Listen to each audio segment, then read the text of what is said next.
तो क्या हाल है? टावर ऑफ गॉड, सॉरी गलत गॉड में घुस गया था। The God of High school. I think इस साल मैंने जितने भी एक्शन या शोनन टाइप शोज देखे हैं, अगर उन सभी के फर्स्ट एपिसोड्स को कंपेयर किया जाए तो I had the most fun while watching the first episode of the God of High School. तो बिना देर किए शुरू करते हैं।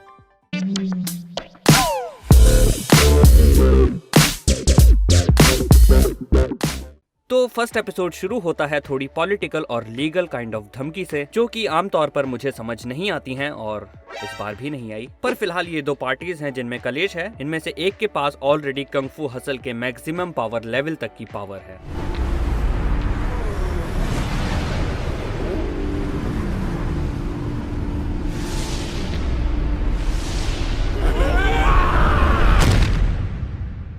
ये बलवान मनुष्य अपनी पावर्स वेबटून में तो काली माता से लेता है और एनिमे में शायद गौतम बुद्ध से। वैसे तो मैं इस चेंज को क्रिटिसाइज करता कि क्रंची रोल ने इतना अच्छा इंडियन रेफरेंस अपने हाथ से जाने दिया, लेकिन उन्होंने इस चीज के लिए हिंदी कमेंट्स शो करके काइंड ऑफ कवर अप कर लिया। जैसे गुलाबी लॉलीपॉप ने कहा है कि मैं इसके लिए खड़ा था।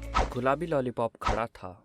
वेट, स्लीपिंग ब्यूटी कहती है मुझे नहीं लगता कई से माफ मैं क्रंची रोल को पर्सनली एडवाइस करना चाहूंगा कि अगली बार से ऐसा कुछ करना हो तो नेक्स्ट टाइम अबे जल्दी बोल। नेक्स्ट टाइम इंडियन बंदे हायर कर लेना प्लीज। खैर, coming back to the portrait, what is nine tails doing here? Naruto inspiration. वैसे इससे याद आया कि इसका मेन कैरेक्टर बहुत हद तक नारुतो की याद दिलाता है, हरकतों से लेकर भूख और दांतों तक। Ditto Naruto. वैसे भूख वाला पार्ट सिर्फ एनिमे में है, वेबटून में नहीं। तो मैं क्रंची रोल से दरख्वास्त करना चाहूंगा कि माना नारुतो तुम्हारी स्ट्रीमिंग सर्विस पर अवेलेबल है, लेकिन इस तरह से चोरी करना अच्छी बात नहीं है। मजाक कर रहा हूँ। I actually like the changes that they have done. माना कि इसकी शुरुआत टिपिकल शोनन टाइप है, लेकिन this anime doesn't beat around the bush. ये फालतू चीजों को एक साइड में करके सिर्फ फन, एंगेजिंग और क्रंची फाइट सीन्स प्रेजेंट करता है। एग्जाम्पल के तौर पर ये चेस सीक्वेंस ही ले लो, brilliantly animated and executed by MAPPA. Studio change के बाद भी ये सोच कर कितना सुकून मिलता है कि अटैक ऑन टाइटन इतने कैपेबल हाथों में है। This chess sequence is absolutely stunning. ये बाइक का पीछा बाइसिकल से करते हुए हमारे होनहार नौजवान, और ये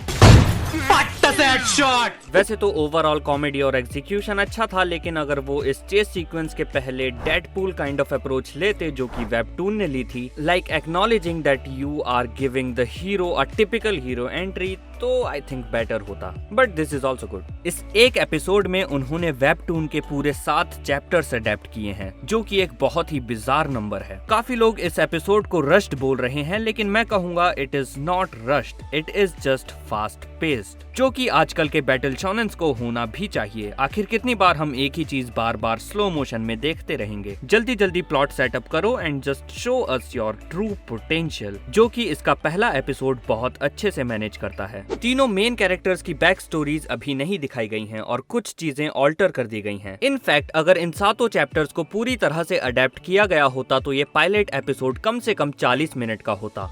यस, इतना स्किप किया गया है, but unlike Tower of God, these skips and alterations do pay off, at least in the first episode. Back stories skip करने से इस एपिसोड को पूरा टाइम मिला कि वो अपनी मार्शल आर्ट्स कॉम्बैट्स को शो ऑफ कर सके। The fight sequences and camera movements are something that you should witness, and I think after a long time ये एनिमे पुरानी कंग फू स्टाइल बैटल्स को रिवाइव कर देगा। You know, the good old Jackie Chan and Bruce Lee kind of battles. ये एक episode देखने के बाद से मैं पूरी तरह से इस पूरी सीरीज के लिए हाइप्ड अप हूँ, and I will absolutely recommend you to check out its first episode. अगर आप लीगली देखना चाहते हैं तो म्यूज एशिया के यूट्यूब चैनल को सब्सक्राइब कीजिए। यहाँ पर फर्स्ट एंड सेकंड एपिसोड 14 तारीख को अपलोड होंगे, 14 जुलाई। Please subscribe to Muse Asia YouTube channel. उसके साथ हमें भी सब्सक्राइब, लाइक, शेयर, कमेंट, जो भी फॉर्मेलिटीज पूरी कर देना। फिलहाल के लिए मैं चलता हूँ, मिलेंगे किसी और दिन किसी और वीडियो में। तब तक के लिए ये देखो। अरे भैया, तुम्हारी चड्डी तो बहुत प्यारी है। इसके अंदर जो है वो और भी प्यारा है। बता, खोलूं कपड़े? खोलो कपड़े। देख रहा हूँ क्या ये मुझसे अब ना पूछना, कार्टून नहीं है ये, तुमको चाहिए सबूत क्या? बच्चों की चीज ये निकाल दो दिमाग से, दोबारा बोला दूंगा थप्पड़ एक तुम्हारे गाल पे।